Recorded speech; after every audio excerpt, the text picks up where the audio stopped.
இன்னைக்கு நான் உங்ககிட்ட எதை பத்தி பேச போறேன் அப்படின்னா, ஹவ் டு லெட்டிங் கோ.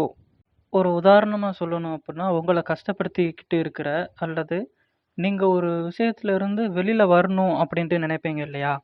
அந்த ஒரு விஷயத்துல இருந்து அதாவது அது ஒரு சிச்சுவேஷனாவும் இருக்கலாம், இல்ல ஒரு பெர்சனாவும் இருக்கலாம், இல்ல அது ஒரு மெமரியா கூட இருக்கலாம். இதுல இருந்துலாம் நம்ம வெளியில வரணும் அப்படின்ட்டு நினைக்கிறோம்னா, அது நம்ம எப்படி பண்றது? அப்படின்றது தான். அதுல முதலாவதா இருக்கிற விஷயம் என்ன அப்படின்னா, இது வந்து நம்ம ரியலைஸ் பண்ண வேண்டியிருக்கும். அந்த ஒரு விஷயத்த. என்னன்னா, now what is in control and what is it not. அதாவது எது நம்ம கண்ட்ரோல்ல இருக்கு, எது நம்ம கண்ட்ரோல்ல இல்ல. அப்படின்றத நீங்க ஃபர்ஸ்ட்டு உணரணும். அப்படி உணர்ந்தா மட்டும் தான் நம்மளால ஒரு விஷயத்த மாத்த முடியுமா? இல்ல அத பத்தி நம்ம நெனச்சு நம்மள நாமளே கஷ்டப்படுத்திக்கிட்டு இருக்கிறதோ, இல்ல ஒரே இடத்திலேயே அப்படியே தேங்கி நிக்கிறதுல எதுவும் லாபம் இருக்கா? இல்லையா? அப்படின்றது நமக்கு தெரியும்.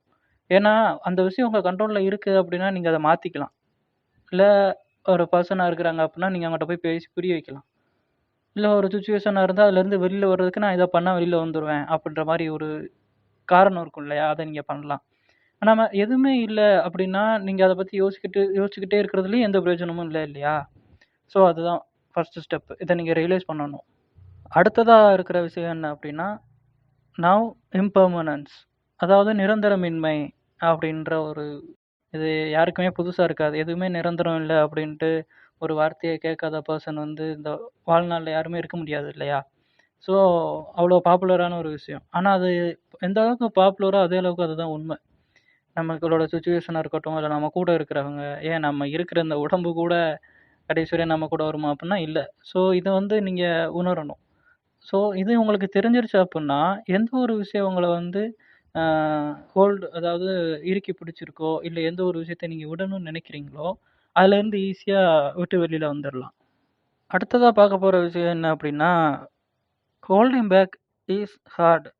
என்னன்னா, நம்ம ஒரு விஷயத்த பிடிச்சுக்கிட்டே இருக்கிறோம் அப்டின்றது வந்து நமக்கு அது கஷ்டம் தான் தருது அப்புட்ன்னு தெரிஞ்சும், நம்ம அதிலேயே பிடிச்சிட்டு இருந்தோம் அப்புட்ன்னா, அது நமக்கு வந்து கஷ்டத்த மட்டும் தான் தரப்போகுது. அது நமக்கே தெரியும். ஆனா, அத விடுறதுக்கு விருப்பம் இல்லாததுக்கு காரணம், அது நம்மளோட மைண்ட் செட் மட்டும் தான். ஸோ, அத நீங்க ஃபர்ஸ்ட்டு நீங்க இத தெரிஞ்சுக்கணும். நம்ம ஒரு விஷயத்த பிடிச்சுக்கிட்டே இருக்கிறோம் அப்டின்றது உண்மையிலேயே அவ்வளோ ஈஸி கிடையாது. இப்போ இந்த ஸ்டோரி ஒண்ணு இருக்கு. எல்லாருக்குமே தெரிஞ்சிருக்கும். ஒரு கிளாஸ்ல அத ஃபுல்லா தண்ணிய ஊத்திட்டு உங்க கையில குடுத்துடுறாங்க. நீங்க கையில இத வச்சுக்கிட்டே இருக்கணும் அப்டின்ட்டு சொல்றாங்க. நீங்க எவ்வளோ நேரம் வச்சிருப்பீங்க? அதிகபட்சமா 1 மணி நேரம். அதுக்கு மேல உங்களோட கை வலிக்க ஆரம்பிச்சுரும் இல்லையா?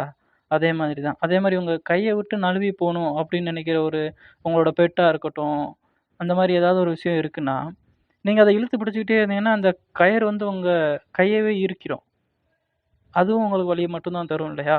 ஸோ ஹோல்டிங் பேக் அப்படின்றது வந்து உண்மையிலேயே ரொம்ப கஷ்டமான ஒரு விஷயம். இது தெரிஞ்சாலே நம்ம அத ஏன் தேவையில்லாம நம்மள நம்மளே கஷ்டப்படுத்திக்கணும்னு தெரிஞ்சு அதிலிருந்து ஈஸியா வெளில வந்துடலாம். அடுத்து நம்ம தெரிஞ்சுக்க வேண்டியது வந்து டைம் அப்படின்ற ஒரு விஷயம். ஏன்னா, நீங்க ஒரு சிச்சுவேஷன்ல இருக்கிறீங்க, இல்ல நீங்க விடணும் ஒரு நினைக்கிற ஒரு விஷயத்த நீங்க விடல, இருக்கிற சிச்சுவேஷன்ல இருந்து நீங்க வெளிலயும் வரல அப்படின்னா, அங்கனக்குள்ள வேஸ்ட் ஆகுறது என்னன்னு பார்த்தீங்க அப்படின்னா, உங்களோட டைம். உங்களோட டைம் மட்டும் தான்.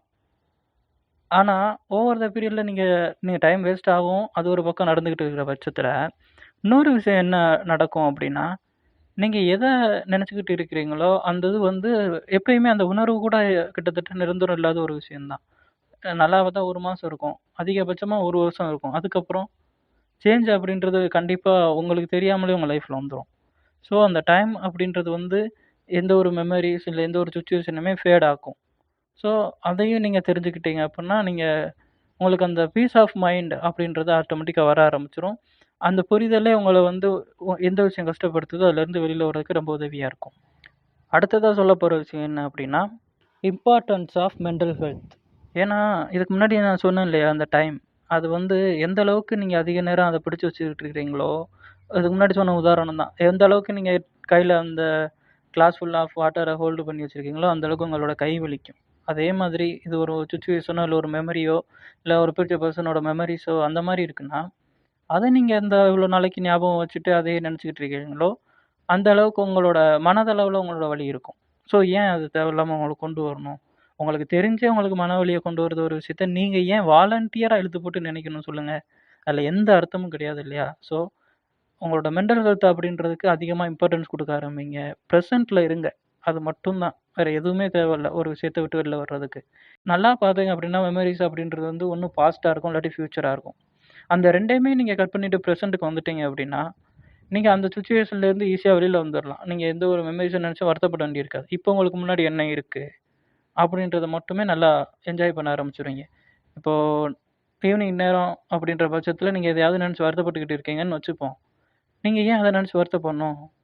வெளில வாங்க, இல்ல மொட்டை மாடிக்கு வாங்க. அங்க அழகா ஒரு சன்செட் நடந்துகிட்டு இருக்கு. அத பார்க்கலாமே! அத விட்டுட்டு ஏன் நான் வெளில இவ்ளோ அழகான விஷயத்த விட்டுட்டு நீங்க ஏன் உங்கள நீங்களே வருத்தப்படுத்திக்கிட்டு இருக்கீங்க வாலண்டியரா? இதெல்லாம் நீங்க தெரிஞ்சுக்கோங்க. தெரிஞ்சுக்கிட்டீங்க அப்புட்ன்னா ஒரு விஷயத்துலருந்து ஈஸியா வெளில வந்துரலாம். நாளைக்கு மறுபடியும் இதே மாதிரியான ஒரு விஷயத்துல உங்கள வந்து சந்திக்கிறேன்.